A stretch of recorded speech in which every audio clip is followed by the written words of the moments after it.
दोस्तों, department of telecommunication ने एक नई स्कीम लॉन्च करी है जो पीएम वानी है। मतलब इसके अंदर आप अपना अगर वाईफाई शेयर करते हो पब्लिक के साथ में तो आपको भी उससे कमाई होगी जितना ज़्यादा डेटा वो यूज़ करेंगे। इसके अंदर पीएम वानी नेटवर्क में रजिस्टर करवाना पड़ेगा आपको अपना वाईफाई राउटर। उसके बाद में जब भी कोई यूज़र कनेक्ट होगा आपके वाईफाई से एक रिचार्ज पैक लेगा तो उसमें भी आपका एक कमीशन बनेगा। मतलब आपके डेटा का एक पैक लेना होगा उसको, उसके बाद में आपका कमीशन बनेगा। ये मतलब मैं नहीं समझता कि ये नॉर्मल घरों के अंदर चल पाएगा उतना, लेकिन हाँ किसी की शॉप है, किसी का रेस्टोरेंट है या फिर कोई ऐसे एरिया के अंदर है, मार्केट के अंदर है जो कि अपना वाईफाई दे रहा है लोगों को, तो भैया उसके लिए तो ये काफ़ी ज़्यादा बेनिफिशियल होने वाला है। मतलब फॉर एग्जांपल एक शॉपकीपर अपना वाईफाई देता है लोगों को, जिसमें से लोग मान लो 10 रुपये का रिचार्ज करवा लेते कि भैया 10 रुपये का तेरा वाईफाई का डेटा हम यूज़ करेंगे। फास्ट नेटवर्क मिल जाएगा, फास्ट स्पीड मिल जाएगी जिसकी वजह से लोग यूज़ कर लेंगे। और 50 लोग यूज़ करते हैं तो मतलब कि 500 रुपये एक दिन का हो गया और 15,000 रुपये पूरे महीना के हो गए। तो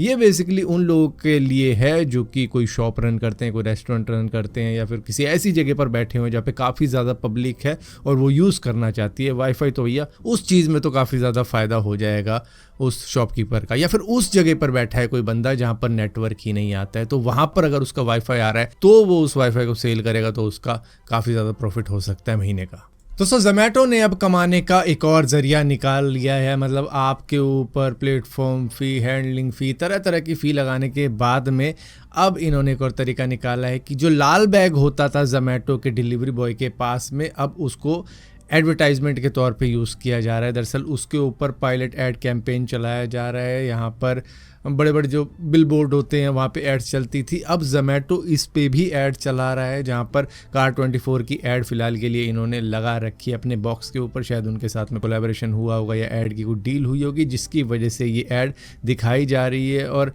पूरे इंडिया के अंदर जोमेटो के करीबन 5 लाख से ज़्यादा डिलीवरी पार्टनर है और सोचो उनके बैग्स के ऊपर ये एड्स लगाई जा रही है जिससे कि अब जोमेटो एक्स्ट्रा रेवेन्यू जनरेट करेगा। तो ये होती है मतलब कमाने की टेक्निक कि हर जगह से कमाई की जा रही है। दोस्तों, इंटरनेट के ऊपर एक बात वायरल हो रखी है कि एफिल टावर को, जो कि पेरिस के अंदर काफ़ी ज़्यादा फेमस है, लोग जाते हैं पेरिस में एफिल टावर को देखने के लिए, उसको 2026 में डिमोलिश किया जाएगा। इस तरीके की न्यूज़ इस वक्त में इंटरनेट पर फैली हुई है। सभी सोशल मीडिया पे इसकी बात की जा रही है कि वहाँ पर जो ऑपरेटिंग लीज थी वो एक्सपायर हो चुका है, जो स्ट्रक्चर था वो काफ़ी ज़्यादा वीक हो चुका है जिसकी वजह से मेंटेनेंस कॉस्ट काफ़ी ज़्यादा बढ़ चुकी है।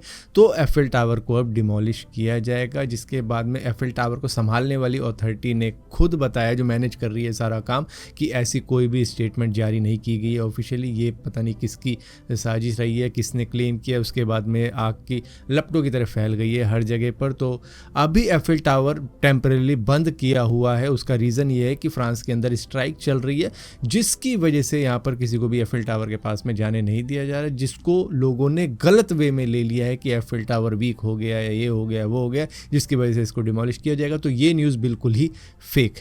दोस्तों, जो बाइडेन जब यूएस के प्रेसिडेंट थे तो ऐसा लगता था कि भाई शायद उनका दिमागी संतुलन थोड़ा सा ठीक नहीं है, लेकिन अब यहाँ पे डोनाल्ड ट्रंप की जब भी बातें सुनते हैं तो ऐसा लगता है कि भाई पता नहीं क्या ही बोल रहा है, क्यों बोल रहा है। दरअसल डोनाल्ड ट्रंप पिछले कई महीनों से कह रहे हैं कि मुझे नोबेल प्राइज़ मिलना चाहिए, नोबेल प्राइज़ मिलना चाहिए। अब उनको नोबेल प्राइज़ नहीं मिला, मिल गया मारिया कॉर्निया मचाडो को, जो कि वेनेजुएला की डेमोक्रेसी के लिए अभी भी लड़ाई कर रही है, फाइट कर रही है अपनी जान को खतरे में रख कर। लेकिन डोनाल्ड ट्रंप कहते हैं कि भैया उनको नोबेल प्राइज़ मिल गया, जिसके बाद में मारिया कॉर्निया ने मुझको कॉल किया है ये कहने के लिए कि भैया ये अवार्ड मैं आपके ऑनर में एक्सेप्ट कर रही हूँ क्योंकि आप ही डिज़र्व करते थे नोबेल प्राइज़। मतलब खुद से ही कुछ भी कह रहे हैं। अब ये श्योरिटी भी नहीं कि भैया उन्होंने सच में कॉल किया। भैया मारिया कॉर्निया के पास में क्या डोनाल्ड ट्रंप का नंबर होने वाला है कि भैया इनको कॉल करें। तो भैया डोनाल्ड ट्रंप बिल्कुल भी गिव अप करने वाले बंदे है ही नहीं कि गिव अप कर रहे हैं कि उनको नहीं मिला तो चुप बैठ जाए कि भाई मैं नहीं मिला।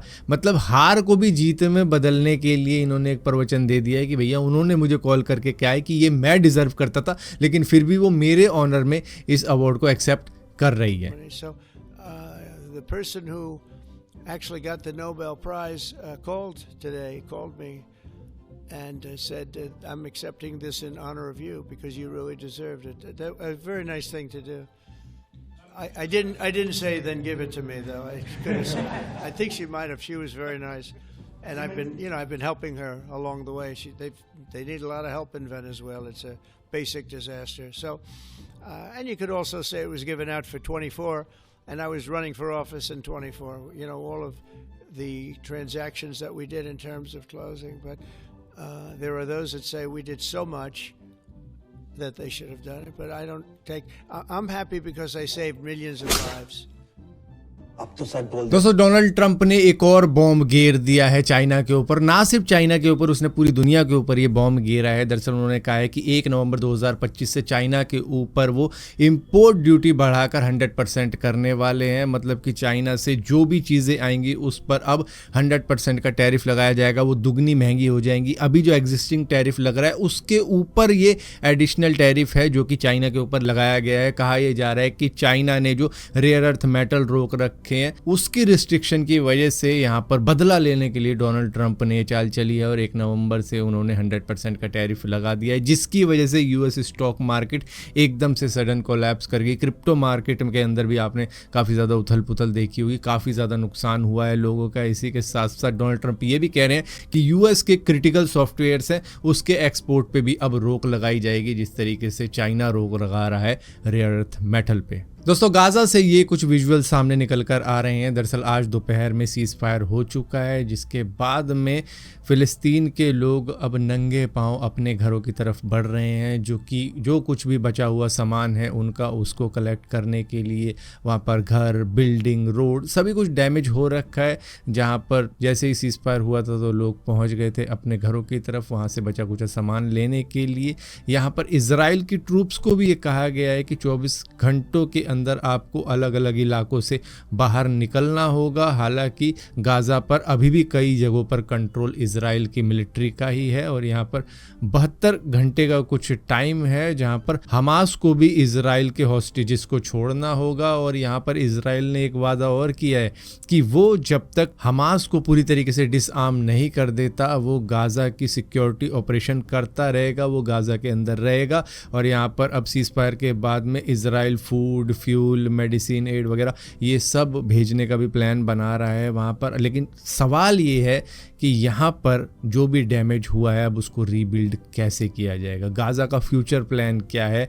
अगर बात की जा रही है हमास को डिसआर्म करने की तो यहाँ पर कंट्रोल कौन करेगा गाज़ा को। दोस्तों, दिल्ली गवर्नमेंट ने एक ड्राफ्ट प्रपोज किया है जिसके मुताबिक वो चाह रहे हैं कि कई सारी जो मार्केट है, शॉप्स हैं, अगर उनको 24 घंटे के लिए अपनी दुकान खोलनी है तो उनको इजाज़त दे दी जाए, जैसे कि रेस्टोरेंट है, कैफ़े है। उन्होंने तो इस आइडिया का स्वागत किया है कि भैया चलो ठीक है नाइट में भी कस्टमर आएंगे, लेकिन कुछ ट्रेडर्स ने कहा है कि भैया रात में फुटफॉल कम होगी, मतलब ग्राहक कम आएंगे, जिसकी वजह से सिक्योरिटी, सैलरी, स्टाफ ये सब बिल वगैरह सब जोड़ने के बाद में काफ़ी ज़्यादा उनको महंगा पड़ जाएगा। हालाँकि जिनको चाहिए थी 24/7 की रिक्वायरमेंट कि भैया हमें ओपन रखना है तो भैया में से करीबन 83 को अप्रूव मिल गया है कि भैया आप अपनी शॉप को 24/7 अगर ओपन करना चाहते हो तो कर सकते हो। यहाँ पर Delhi shops and establishment act 1954 के मुताबिक उनको कुछ सर्टन रूल फॉलो करने थे तो वो उन्होंने किए, जिसके बाद में उनको अप्रूवल मिल गया। अब यहाँ पे औरों को भी करने के लिए यहाँ पर डिसाइड किया है दिल्ली गवर्नमेंट ने कि चलो मार्केट ही पूरा